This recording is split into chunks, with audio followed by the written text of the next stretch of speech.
ಶಿವರಾತ್ರಿ ಹಬ್ಬ ಬಂದರೆ ನಮ್ಮ ಹಳ್ಳಿಯೇ ಒಂದು ವಿಭಿನ್ನ ಲೋಕವಾಡಿ ಬಿಡುತ್ತಿತ್ತು. ಮುಂಜಾನೆ ಕಿರಣಗಳು ಮೂಡುವ ಮುಂಚೆಯೇ ಮನೆ ಮನೆಗಳಲ್ಲಿ ಚಟುವಟಿಕೆ ಶುರುವಾಗುತ್ತಿತ್ತು.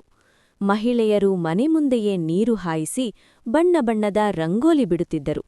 ತಾಜಾ ಹೂವಿನ ಸುಗಂಧ, ಧೂಪದ ವಾಸನೆ, ಎಣ್ಣೆ ದೀಪಗಳ ಮೃದುವಾದ ಬೆಳಕು ಹಳ್ಳಿಯ ಪ್ರತಿಯೊಂದು ಮೂಲೆಗೂ ಭಕ್ತಿಯ ಮೃದುವಾದ ಸ್ಪರ್ಶ ಹರಡಿಕೊಂಡಿತ್ತು.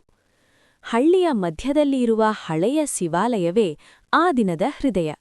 ದೇವಾಲಯದ ಆವರಣದಲ್ಲಿ ದೊಡ್ಡ ತೋರಣ ಕಟ್ಟಲಾಗುತ್ತಿತ್ತು.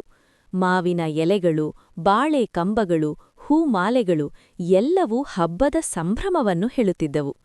ಗ್ರಾಮಸ್ಥರೆಲ್ಲರೂ ತಮ್ಮ ತಮ್ಮ ಕೆಲಸಗಳನ್ನು ಬಿಟ್ಟು ದೇವಾಲಯದ ಸಿದ್ಧತೆಯಲ್ಲಿ ತೊಡಗುತ್ತಿದ್ದರು. ಯಾರಾದರೂ ದೀಪಗಳನ್ನು ಹಚ್ಚುತ್ತಿದ್ದರು, ಯಾರಾದರೂ ಹೂಮಾಲೆಗಳನ್ನು ಅಲಂಕರಿಸುತ್ತಿದ್ದರು, ಇನ್ನೂ ಕೆಲವರು ಭಜನೆಗೆ ಸಿದ್ಧರಾಗುತ್ತಿದ್ದರು. ಈ ಕಥೆಯ ನಾಯಕಿ ಕಾವೇರಿ. ಅವಳು ಹಳ್ಳಿಯಲ್ಲೇ ಬೆಳೆದ 12 ವರ್ಷದ ಹುಡುಗಿ. ಶಿವರಾತ್ರಿ ಎಂದರೆ ಅವಳಿಗೆ ಬಹಳ ಇಷ್ಟ. ವಿಶೇಷವಾಗಿ ಜಾಗರಣೆ ಮಾಡುವ ರಾತ್ರಿ ಅವಳಿಗೊಂದು ಸಾಹಸವೇ ಸರಿ. ಈ ರಾತ್ರಿ ಮನಸ್ಸು ಶುದ್ಧವಾಗಿದ್ದರೆ ದೇವರು ನಮ್ಮ ಪ್ರಾರ್ಥನೆ ಕೇಳುತ್ತಾನೆ ಎಂದು ಅವಳ ತಾತ ಹೇಳಿದ್ದ ಮಾತು ಅವಳ ಮನಸ್ಸಿನಲ್ಲಿ ಸದಾ ನೆಲೆಸಿತ್ತು. ಸಂಜೆ ವೇಳೆಗೆ ದೇವಾಲಯದ ಗಂಟೆಗಳು ಘೋಷಿಸುತ್ತಲೇ ಹಳ್ಳಿ ಒಂದೇ ದಿಕ್ಕಿಗೆ ಹರಿಯುವ ನದಿಯಂತಾಯಿತು. ಎಲ್ಲರೂ ಬಿಳಿ ಅಥವಾ ಸಾದಾ ಬಟ್ಟೆಗಳಲ್ಲಿ ಕೈಯಲ್ಲಿ ಹೂವು ಮತ್ತು ಬಿಲ್ವಪತ್ರಗಳನ್ನು ಹಿಡಿದು ದೇವಾಲಯದತ್ತ ಸಾಗಿದರು. ಭಜನೆಗಳು ಆರಂಭವಾದವು. ಮೃದಂಗದ ನಾದ, ತಾಳದ ಧ್ವನಿ, ಒಟ್ಟಾಗಿ ಕೇಳಿಬರುವ ಜಪ, ಅವುಗಳ ನಡುವೆ ಕಾಲವೇ ನಿಧಾನವಾಗಿ ಸಾಗುತ್ತಿರುವಂತೆ ಅನಿಸಿತು. ರಾತ್ರಿ ಗಾಢವಾಗುತ್ತಿದ್ದಂತೆ ಜಾಗರಣೆಯ ನಿಜವಾದ ಅರ್ಥ ಗ್ರಾಮಸ್ಥರಿಗೆ ಮಾತ್ರವಲ್ಲ, ಕಾವೇರಿಗೂ ತಿಳಿಯತೊಡಗಿತು. ಹಿರಿಯರು ಶಿವನ ಮಹಿಮೆ, ಧೈರ್ಯ, ಕ್ಷಮೆ ಮತ್ತು ಶಾಂತಿಯ ಬಗ್ಗೆ ಕಥೆಗಳನ್ನು ಹೇಳುತ್ತಿದ್ದರು. ಕಾವೇರಿ ಮನಸ್ಸು ತುಂಬಾ ಶಾಂತವಾಗುತ್ತಿತ್ತು. ಅವಳು ದೇವಾಲಯದ ಬದಿಯಲ್ಲಿ ಮೃದುವಾಗಿ ಹೊತ್ತಿದ್ದ ದೀಪವನ್ನು ನೋಡುತ್ತಾ ಕುಳಿತಳು. ಆ ಜ್ವಾಲೆ ಗಾಳಿಯಲ್ಲಿ ಅಲುಗಾಡಿದರೂ ಆರಲಿಲ್ಲ. ಬಲವಾದ ಮನಸ್ಸು ಎಂದರೆ ಇದೇ ಇರಬಹುದು ಎಂದು ಅವಳು ಯೋಚಿಸಿದಳು.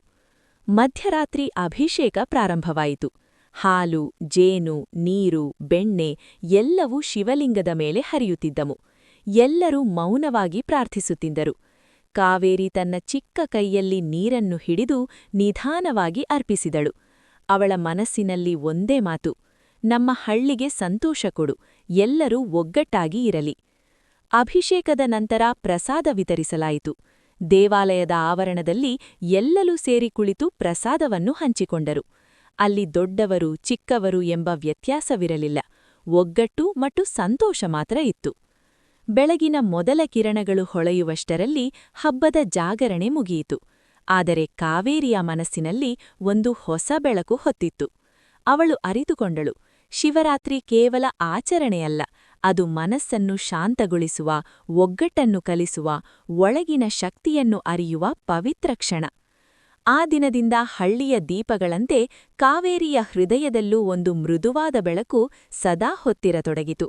ಶಿವರಾತ್ರಿಯ ಆ ರಾತ್ರಿ ಅವಳಿಗೆ ಕೇವಲ ನೆನಪು ಅಲ್ಲ, ಜೀವನಕ್ಕೆ ದಾರಿ ತೋರಿಸಿದ ಅನುಭವವಾಯಿತು.